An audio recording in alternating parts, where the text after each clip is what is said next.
engine. In the wide world of car racing, there's a feat called the Triple Crown. It's when a driver wins the sport's 3 most prestigious races, and only one has ever done it, a British driver named Graham Hill. In 1972, he won the 24 Hours of Le Mans race in France, the country that invented the first self-propelled vehicle. In 1966, Hill won the Indianapolis 500 in the American Midwest, home to the world's biggest car companies. But the third leg of the Triple Crown isn't in a place known for making cars. In fact, it's a country that's impossible to see on this map. It spans only 499 acres, and only 39,000 people live there. Yet it's home to the most important of the Triple Crown races, the most picturesque road race, the most glamorous, most demanding circuit, perhaps the most difficult, the Monaco, the Monaco Grand Prix. That's what I was asking about earlier, dude. This trash map on Earth, where some of car racing's greatest moments have happened. Graham Hill, despite being the only Triple Crown winner ever, is nicknamed Mr. Monaco because he won this race 5 times.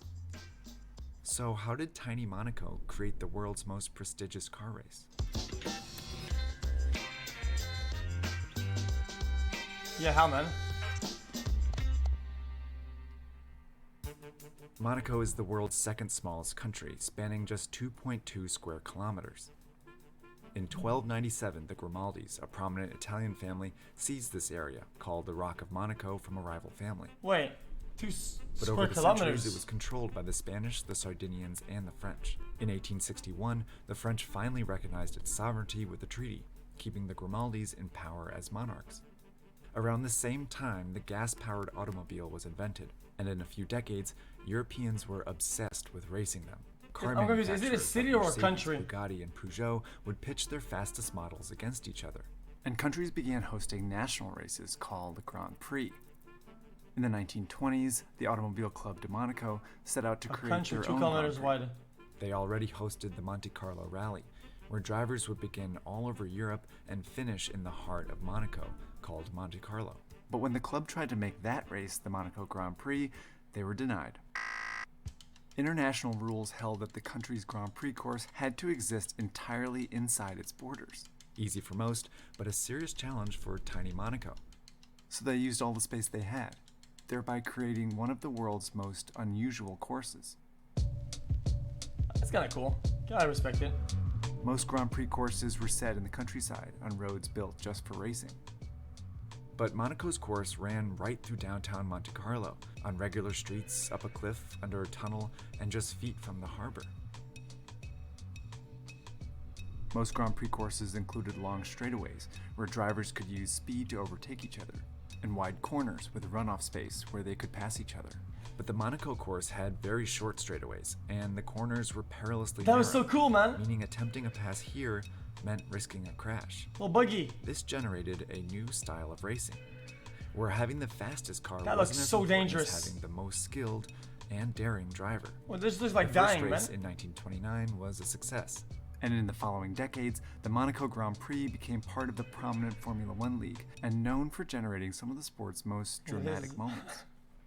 In 1955, Italian driver Alberto Ascari was leading the race until he flew off the road and into the harbor here, a spot where many dreams would come to an end. In 1970, Australian Jack Brabham was winning until he crashed here, on the final corner on the final lap. And in 1982, catastrophe struck 5 drivers in the final 3 laps, starting with Alan Prost at the harbor. Can you watch this? And as Prost goes into the tunnel, he is now on his way to his 6th Grand Prix victory. And there goes Prost! Then Riccardo Patrese at the hairpin turn. Well, Riccardo Patrese now has all the pressure off. He only has to cruise around the finish, and he's sliding, and he's lost it. Then it was Didier Pironi's turn in the tunnel. No hope of catching Pironi, who goes into the tunnel for the last. Is that Pironi stationary? It is! My goodness! Man. He must have run out of petrol. And Andrea de Cesaris's at the casino. And that is De Cesaris's car. And finally, Derek Daly just a couple hundred meters from the finish line. Now, there is Derek Daly coasting to a standstill. This is unbelievable. And now Patrese is coming in to win. But while this course was unique in the sport, it alone didn't make the Monaco Grand Prix famous. It got help from the people watching here. And to understand how they got there, we need to talk about taxes. On boats. Remember that treaty in 1861 where the French recognized Monaco's sovereignty? Oh, well, it no actually came shot. at a pretty steep price. Don't tell me they camp in the water in their boats so they don't pay the taxes or some shit. Previously, Monaco included all of this area, where citrus farms brought in most of the country's revenue. But in 1848, the people here rebelled against the Grimaldis, partly because taxes were so high. So to save their kingdom, the Grimaldis signed that treaty, giving France all of this territory in exchange for their sovereignty and 4 million francs. But it left Monaco tiny and broke. To bring in money, the Grimaldis hatched a plan to offer Europeans something they couldn't get at home. At the time, many countries were passing laws that restricted gambling, so the Grimaldis had a casino built, eventually named the Casino de Monte Carlo. It struggled at first, but when a railroad was built connecting it to France, it boomed. By 1869, the casino brought in so much revenue that the Grimaldis stopped collecting taxes from its citizens. This was another opportunity to offer Europeans something they couldn't get elsewhere.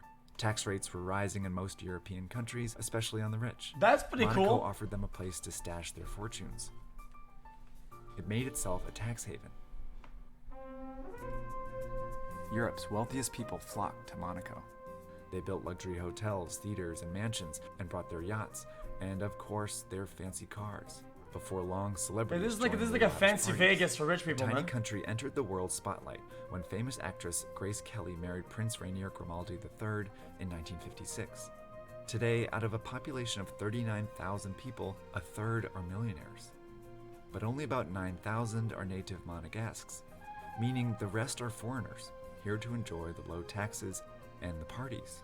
The biggest of the year is the Grand Prix.